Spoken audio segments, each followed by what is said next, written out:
না রে না না রে না না রে না রে না না রে না রে না রে না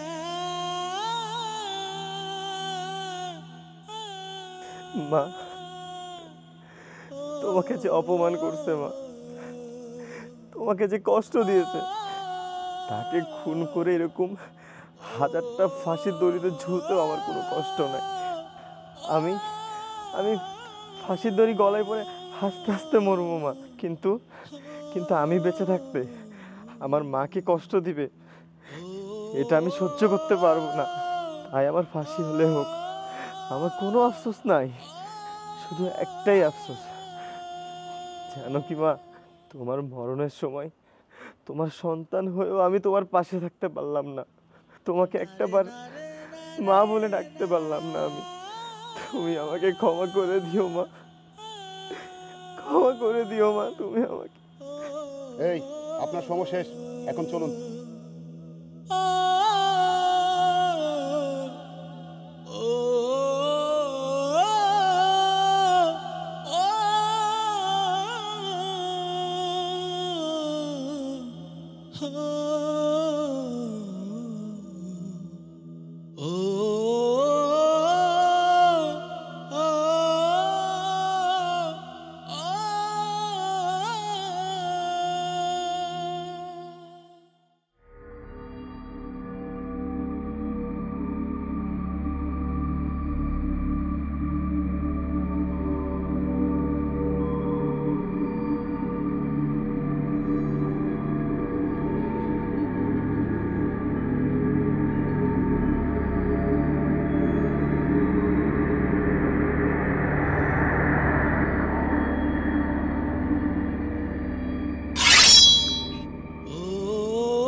খুনের দায়ে আপনার ফাঁসির রায় হয়েছে। এই রায় যে কোনো সময় যখন তখন কার্যকর হয়ে যাবে। হ্যাঁ, আমি আসাদ, সাংবাদিক আসাদ। আমি যতটুকু জানি, এই সংসারে, এই পৃথিবীতে স্ত্রী স্বামীর জন্য, স্বামী তার স্ত্রীর জন্য কত কিছুই করে, একে অপরের জীবন বন্ধু উৎসর্গ করতে পারে, অথচ সেই স্ত্রীকে খুনের দায়ে আপনার ফাঁসির রায় হয়ে গেল। সেই স্ত্রীকে কি আপনি নিজের হাতেই খুন করেছিলেন? হ্যাঁ, আমি আমার স্ত্রীর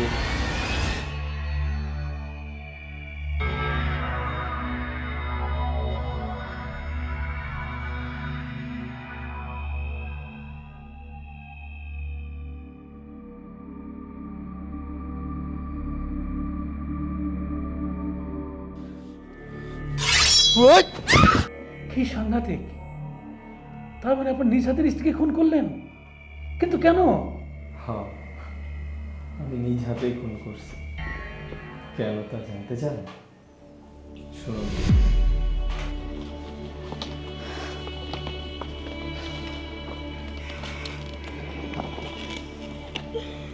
মা, কাঁদতেছো কেন মা?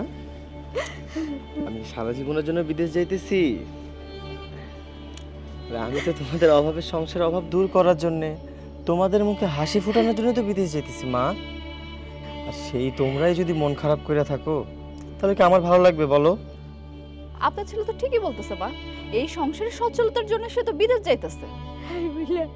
আমার বুলাটা এত দূরে রেখে আমি কেমনে থাকবো?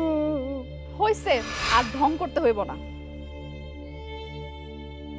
না মানে মা, বলছিলাম কি, 5টা বছর তো দেখতে দেখতে পার হয়ে যাইব। আর তাছাড়া আপনার ছেলের তো যাওয়ার সময় হয়ে গেছে, ওর জন্য তো আর প্লেন অপেক্ষা করব না, ওরে বিদায় দিয়ে দেন। হ্যাঁ মা, ঠিকই বলছে। আমি এখন আসি মা।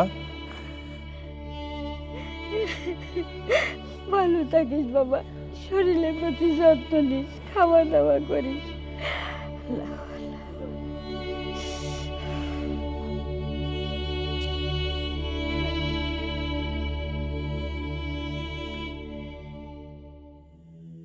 না রে না রে না রে না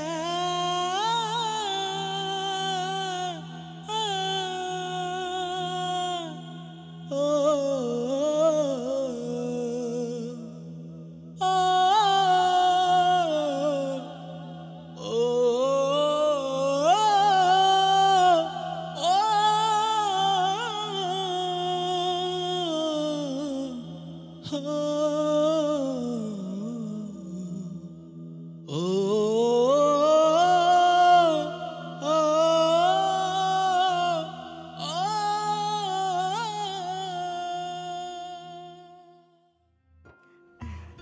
জান তোমারে কাছে পাবার আশায় মানুষের কাছ থেকে ধার দেনা করে আমি সবুজরে বিদেশে পাঠাইছি।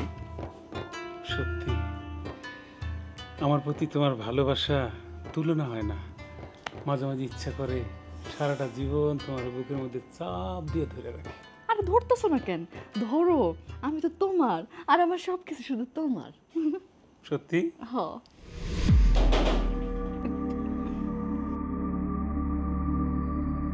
লাগো। এই তুমি এক কাজ করো না, লুকাও। কই লুকাম?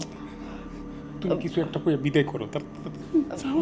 আরে তুমি এই যে ওয়ার্ড্রোবের পিছনে যাই ভালো, যাও যাও তাড়াতাড়ি যাও।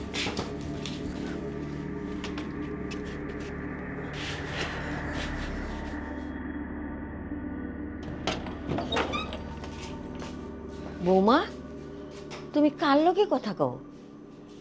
মা, আপনি এত রাতে আমার ঘরে আইছেন কেন? আপনার শরীর খারাপ, আপনি যান ঘুমাইতে যান।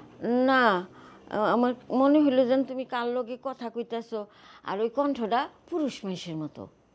আপনি না আসলে জায়গা জায়গায় স্বপ্ন দেখতেছেন। মা যান তো, আমি ঘুমাবো। উফ, যান।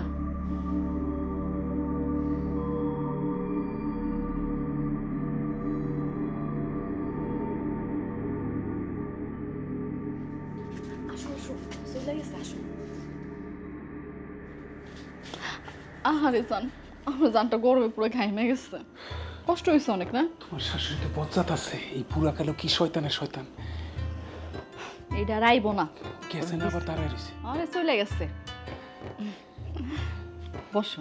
জানবার একটু আদর করতে পারলাম না, এর মধ্যে বুড়ি আইসা হাজির। আচ্ছা শোনো না, তুমি এখন যাও, বুঝো না, যদি আবার কেউ দেখে ফেলে ঝামেলা হয়ে যাবে, তুমি যাও। আজকে তাহলে যাই, ভালো থেকো।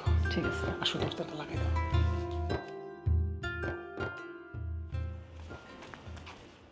চাচি আসসালামু আলাইকুম। ওয়ালাইকুম আসসালাম। রিমি ভাবি কই? ঘরে আছে। রিমি ভাবি, ও রিমি ভাবি। বউ, এই যে তোমারে ডাকে, এদিকে আহো। আসসালামু আলাইকুম। ওয়ালাইকুম আসসালাম। ভাবি, সবুজ বিদেশ থেকে টাকা পাঠাইছে, সইটা দিয়া টাকাটা নেন। আচ্ছা।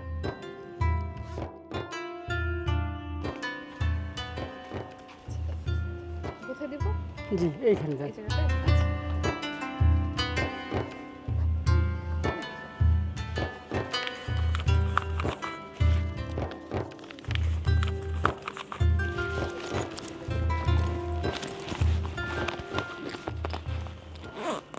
এই যে আপনার টাকা। আসি, আসসালামু আলাইকুম। ও বউ, ওই যে ডাক্তার নিয়মিত যে ওষুধগুলো খাইতে কইছিল, এই ওষুধগুলো না অনেক আগেই শেষ হয়ে গেছে। এই ওষুধগুলো আনতে হইব। এই যে শুরু হয়ে গেছে, এতদিন তো কোনো ওষুধের কথা বলেন নাই। যখনই দেখছেন আপনার পোলা বিদেশ থেকে টাকা পাঠাইছে, আর অন্য ওষুধের কথা মনে পড়ে গেছে, তাই না? এমন করে কইতাছো কেন? এতদিন টাকা পয়সা পাঠায় নাই, হেলিগা কিছু কই না। এখন তো টাকা পয়সা পাঠাইছে, এখন তো আইনা দিতে পারো। শোনেন, এই বয়সে একটু অসুখ বিসুখ হয়, একটু মরণের কথা ভাবেন, বুঝছেন? যত তাড়াতাড়ি আপনি মরে যাবেন, ততই আপনার জন্য মঙ্গল হইব। বৌমা, তুমি আমার মরণ কামনা করতেছো? শোনেন, এত কথা আমি আপনার লগে কইতে পারুম না, আর সারা বছর ওষুধের খরচ আমি দিতে পারুম না আপনার। এইটা তুমি কেমন কথা কও? হ্যাঁ, আমার পোলা টাকায় কি আমার হক নাই? আমারও তো হক আছে। আপনার পোলা যেমন আমার স্বামী, আমার স্বামীর টাকার প্রতি হকটা বেশি আমার। এখন কথা না বাড়ায় রান্নাঘরে যান, রান্না করেন। কি ব্যাপার, খাড়ায় আছেন কেন? যান।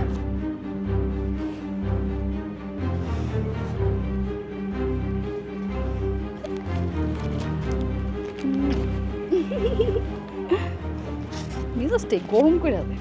টেকা পাঠাইছে কই, টেকার মুখ দেখবো, গন্ধ নিমো, তা না আইসে ওষুধ ওষুধ, পুরা বয়সে বিমরত। সবুজ, তোর ফোন।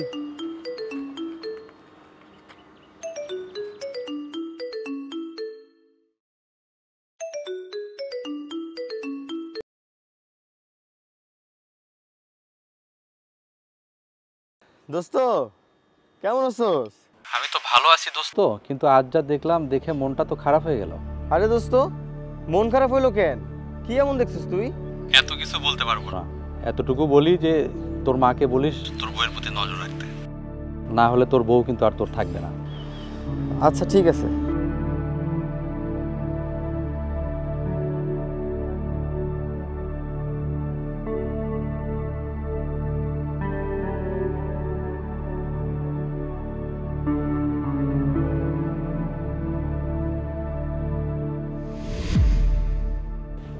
টেলিফোনে আমার বন্ধু রাহুলের মাধ্যমে আমি জানতে পারি আমার বউ পরকীয়ায় লিপ্ত হয়েছে।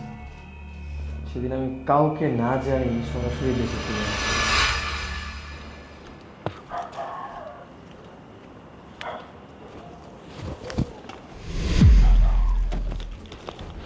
আরে জসিম ভাই, হ্যাঁ তুমি এত রাতে কই থেকে আইলা? বাজারে গেছিলাম, কিন্তু তুই বিদেশের বাড়ি থেকে এত রাতে এলি যে? আর কেউ না ভাই, ফ্লাইট লেট হয়ে গেছে, এর লেগে আইতে দেরি হয়ে গেল। তাহলে যা যা বাড়িতে যা, বাড়িতে যা। এ ভাই ভাই, হ্যাঁ আচ্ছা না কিছু না, যাও গা। গেলাম তাহলে। শালা কি পাগল টাগল হয়ে গেছে নাকি? মাইয়া মানুষের পেটিকোট করে ঘুরে।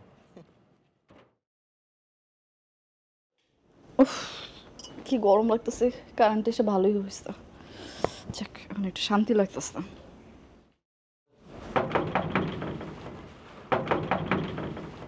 আবার কে এলো? জসিম কি আবার এলো নাকি? যাই দেখি তো।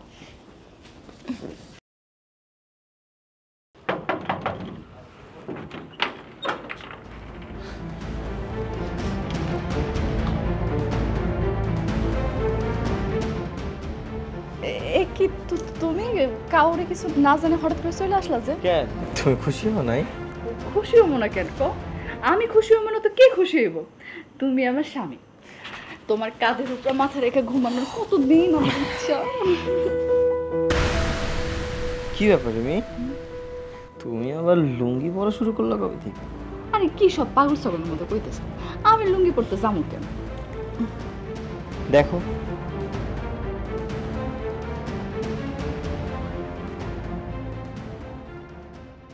আসলে হয়েছে কি জানো, সারাক্ষণ খালি তোমার কথা আমার মনে পড়ে, একটা সেকেন্ডও আমি তোমার সাথে থাকতে পারি না। এই জন্য তো দেখো, এই যে তোমার লুঙ্গি শার্ট সব কিছু পরে আমি রাতের বেলা ঘুমাই থাকি। একেই বলে ভালোবাসা। তোমাকে পেয়ে আমি ধন্য। আসলে তোমার মতো স্বামীর সাথে বিয়ে হয়ে আমার জীবনটা পুরো ধন্য হয়ে গেছে। আচ্ছা যাই, মাকে গিয়ে ডেকে আনি। আরে কি করতেছো? এত রাইতে বেলা মারে ডাকতে যাবা কেন? এতদিন পর বাড়িতে এসো, কই একটু সুখ দুঃখের কথা কইবা তা না, এখন মারে ডাকতে যাইব? আচ্ছা তুমি তো অনেক জার্নি করে এসছো, তুমি ফ্রেশ হও, আমি তোমার লাগে খাবার নিয়ে আসি। হ্যাঁ যাও।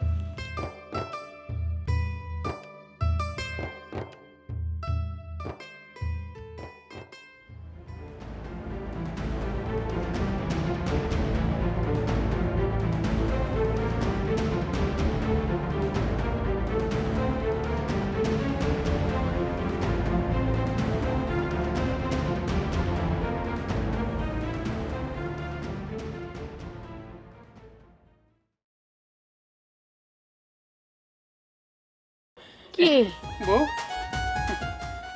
ব্যবসা করতে গেছিলেন না? হ্যাঁ গেছিলাম। 20,000 টাকা লাভ হবে, আসছেন এখন? দেন টাকা দেন। টাকা? কিসের টাকা?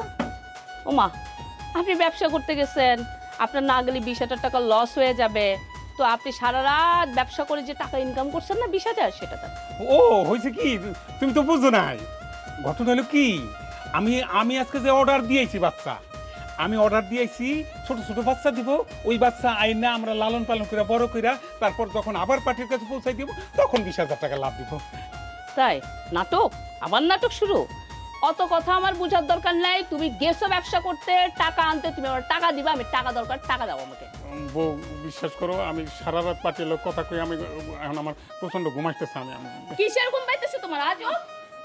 আমি ঘরে আসবো। এই দাঁড়াও, হ্যাঁ কি তুমি গেলা, তুমি লুঙ্গি পইরা আসলা, মাইয়া মানুষের পেটে কোট গেছিলা কই?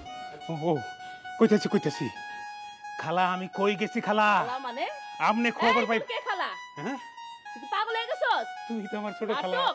তুমি আমার ছোট খালা, খালা খালা, তুমি আমার ছোট খালা। হ্যাঁ, কে তোর খালা? কে?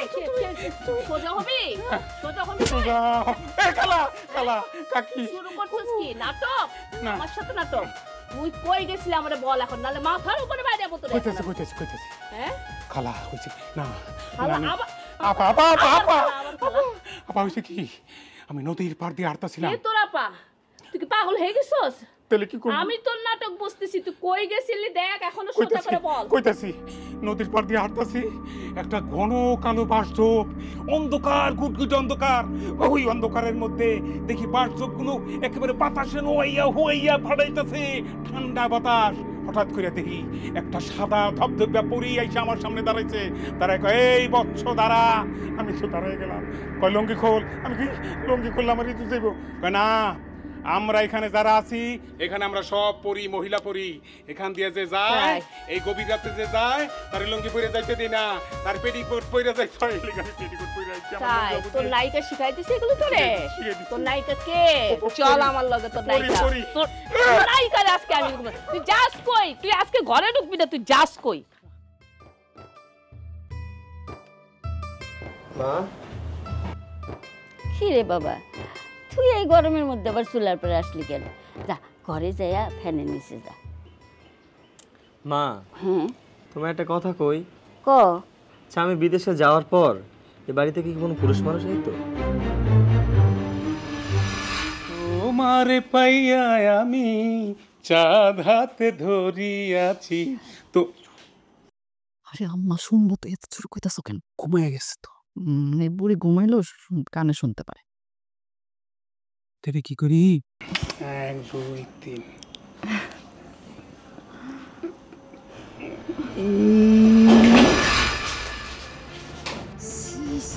বাবা, আমার পোলা প্রবাসী যাবার সাথে তিনি এই সুযোগ নেয়া একটা পর পুলিশের সাথে রঙ্গ তামাশা করছো, এত নিচে নামছো তুমি।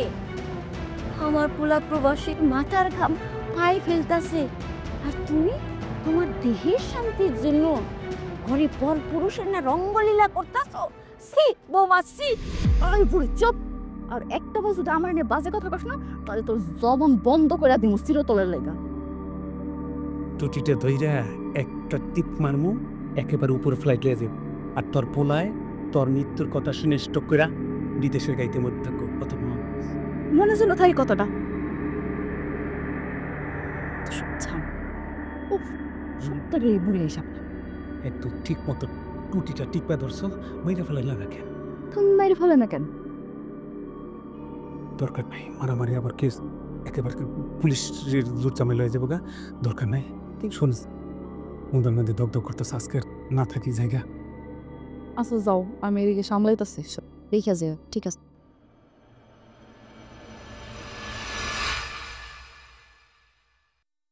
ও মা, মা, মা, চুপ কইরা আছো কেন? কিছু একটা বলো।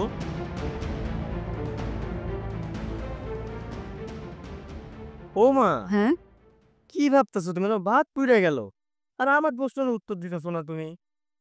না রে বাবা, আমাগো বাড়িতে কোনো পরপুরুষ আসা যাওয়া করে না। তাছাড়া আমি মা আছি না তোর, হ্যাঁ? আমি বাইসা থাকতে এই বাড়িতে কোনো পরপুরুষ আসতে পারবো?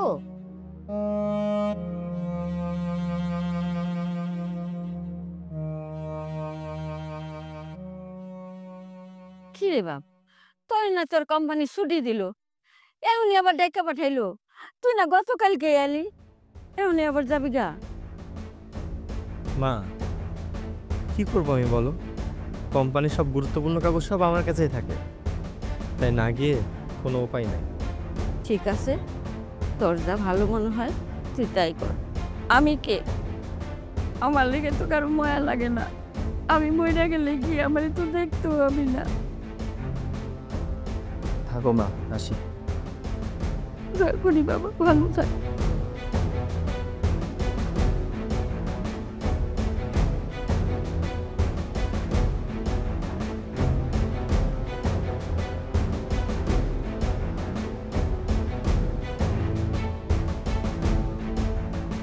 আরে দোস্ত, তুই আমার ফোন পেয়ে চলে আসলি? হ্যাঁ দোস্ত, আমি তোর ফোন পেয়ে দেশে ফিরে আসছিলাম, কিন্তু আবার বিদেশ ফিরে যাচ্ছি, আবার যাচ্ছিও না। চলে যাচ্ছিস আবার যাচ্ছিস না, তোর কথা তো আমি কিছু বুঝলাম না। আসলে মা, বউ সবাই জানে আমি বিদেশ চলে যাচ্ছি, একমাত্র তুই জানিস যে আমি বিদেশ যাচ্ছি না। এটা একটা বুদ্ধিমানের মতো কাজ করেছিস। আমার ধারণা কি তোর কাছে সত্যি মনে হয়েছে? হ্যাঁ দোস্ত, তোর ধারণা 100% সত্যি। এখন তুই কি করবি, কিছু ভাবছিস কি? রিমির পরকীয়া প্রমাণ সহ ধরার জন্যে আমার যা যা করা লাগে তাই করি। দোস্ত, এসব বিষয় দেরি করলে জীবনে অনেক পস্তাইতে হয়।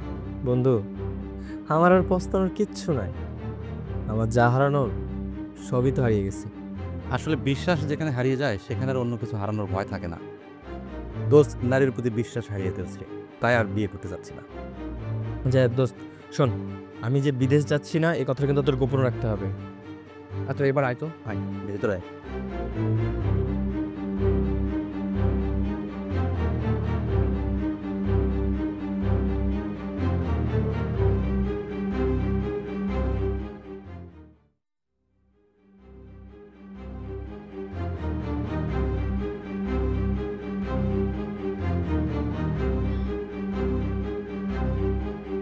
আজকে থেকে আপনার ওষুধ খাওয়া দাওয়া বন্ধ।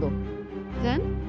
আপনি কি মনে করছেন আপনার পোলার কাছে আমার নামে নালিশ কইরা হ্যাঁ বিদেশ থেকে দেশে নিয়ে আসছেন? আমি কিছু জানি না, আমি সব কিছুই জানি। বিশ্বাস করো বৌমা, আমি আমার পোলার কাছে সে ব্যাপারে কিছুই কই নাই। ওরে আল্লাহ রে আল্লাহ, তাহলে কি জিন করে আকাশ থেকে নামে আপনার পোলার খবর দিছে? বৌমা, এটা শহর না যে মানুষ একটা বাড়িতে কিছু ঘটবো আর জানবো না। একটা পর পুরুষ একটা বাড়িতে আসা যাওয়া করব, আর সেটা গ্রামের মানুষ কিছুই জানবো না।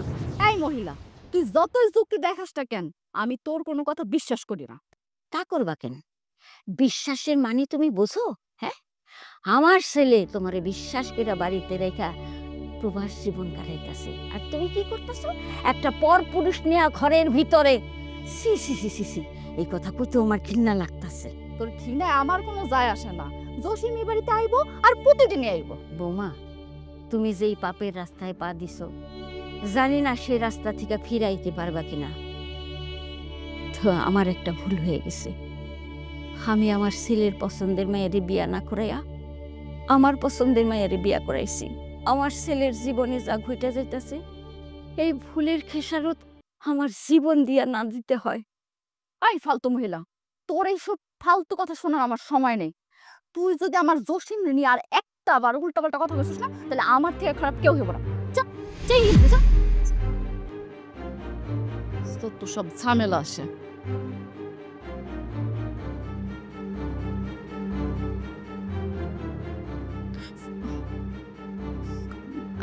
হ্যালো জান, আমার শরীরটা না ভালো লাগতেছে না। তুমি এক কাজ করো না, আজকে রাইতে চলে আসো। ঠিক আছে।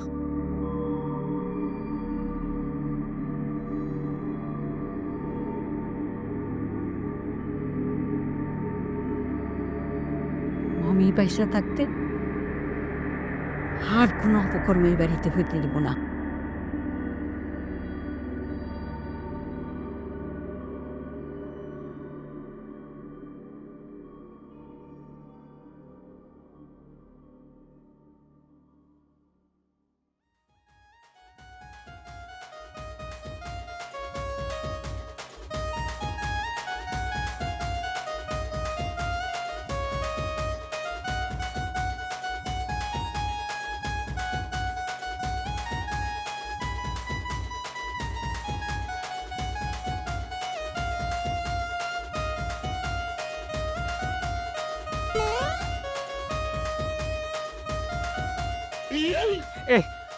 ও তুমি, আমি ডরে গেছি তো।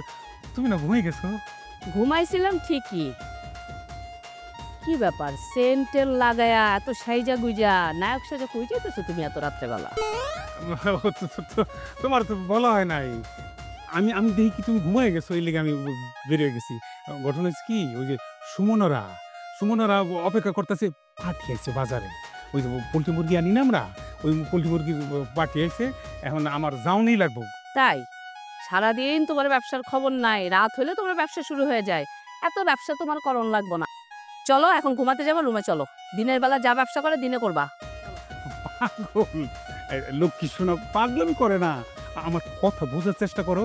এই যে তুমি যদি চাও যে আমি সবসময় তোমার পাশে বসে থাকবো, আমি শুধু তোমার মুখের দিকে তাকায় থাকবো আর কোনো কাজ কাম করবো না, ভালো, আমার জন্য ভালো, গেলাম না। আমি না গেলে বলি এই যে এত সুন্দর শাড়ি, এই যে গহনা পরছো, এগুলি কোত্থেকে আসে? ব্যবসা করতে হবে না, পাগল নাকি? পার্টি ছুটে দেবো গেলাম। তাই না, আমাকে শিখান। আমি ভাত খায়া মানুষ হয়েছি, ঘাস খায়া না।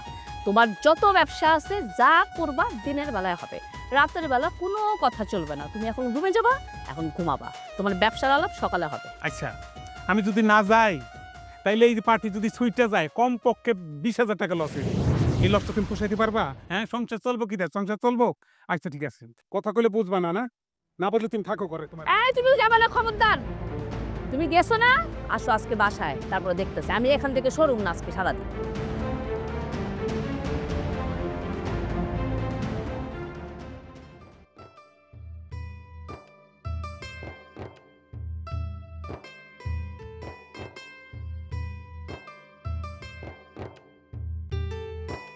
ময়না, তুমি আচ্ছা তুমি আমার রাত্রে বেলা না বুঝলা দিনের বেলা আসতে বললা কেন? তোমার সাহস বেড়ে গেল কেমনে? আরে ওই বুড়িটারে এমনটা দিচ্ছি, ও আমার দরজার সামনে কেন, আমার জানালার সামনে আহার সাহস পেব না। বন্ধ করো, বন্ধ করো তোমাকে এই অপকর্ম। বাড়ির সম্মান নষ্ট হয় হোক, তারপরেও আমি গ্রামবাসীরে তোমাকে এই পরকীয়ার কথা জানাইতে বাধ্য হব। খালাম্মা, আপনি অসুস্থ মানুষ, লাঠি ভর দিয়ে হাঁটতে হয়, এত চিল্লাচিল্লি করেন না। হ্যাঁ, তারপর দেখবেন দম বন্ধ করে উপরে চলে গেছে। আমার কথা ভাবতে হইব না, নিজের অপকর্মের কথা ভাবো। এই চেষ্টা সবুজ না তোর বন্ধু? হ্যাঁ, আমার বন্ধুর বউ যদি আমার বুকে এসে একটু শান্তি পায়, তাতে আপনার এত সমস্যা কি? সমস্যা আছে, সমস্যা একটাই, কারণ রিমি আমার পোলার বউ। বেচারি স্বামী বিদেশ, আমি একটু উপকার করতেছি, আপনি এত চিল্লাচিল্লি করেন না তো। আপনি মুরব্বী মানুষ এসব বুঝবেন না, জান। না, আমি যাবো না, তুই এই বাড়ির থেকে এক্ষুনি বের হ। আমি যেন কোনোদিন আর তোর এই বাড়িতে না দেখি। রিমি, তোমার শাশুড়ি কিন্তু রীতিমতো আমার অপমান করতেছে। তুমি যদি এর প্রতিবাদ না কর না, তাহলে আমি কিন্তু সব ফাঁস করে দেবো। মানে তুমি কি কইতে চাইতেছো? বোঝো না, তোমার শাশুড়ি আমার গ্রামবাসীর ভয় দেখায়, মান সম্মান আমার আছে, তোমাদের নাই। আমি এই মোবাইলের মধ্যে এই দেখো যা যা ভিডিও করছি সব আমি ইন্টারনেটে ছেড়ে দেবো। এই বুড়ি, তুই আবার কি করবি? হ্যাঁ, করবো তো আমি। এই লাঠি দেখতেছিস না, এই লাঠি দিয়ে আমি পিটাবো।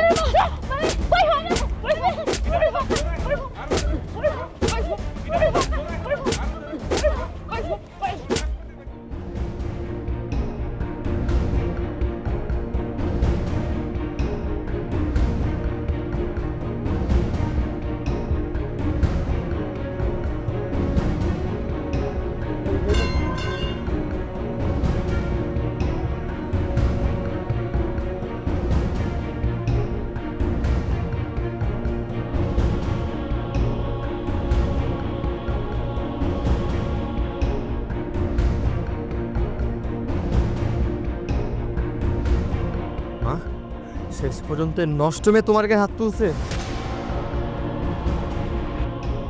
আমি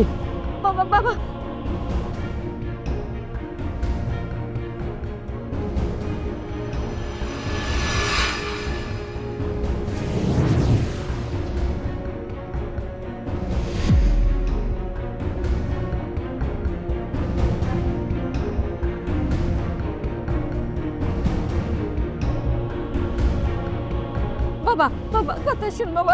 চুপ করো তুমি।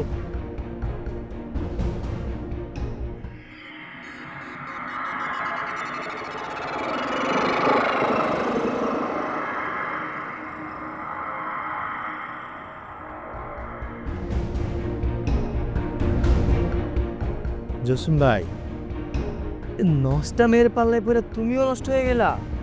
আরে আমি তো তোমারে নিজের ভাইয়ের মতো ভাবতাম। কেমনে পারলে এই কাজটা করতে? তুমি তো ভাই নামে কলঙ্ক। আজকে তোমার আমি যে অবস্থা করবো এ দেখা দেশের কোনো বড় ভাই বা বন্ধু পরকিয়া করার সাহস পাবে না। তুমি ওনার মাফ করে দাও। আসলে ওনার কোনো দোষ নাই। হ্যাঁ, আমি মাফ করে দিব। প্রথম তুমি আমার কিছু রিকোয়েস্ট করলা, আরে আমি শুনবো না? আরে আমি তোমার কথা শুনবো জসিম ভাই, তুমি আমার মাফ করে দিও।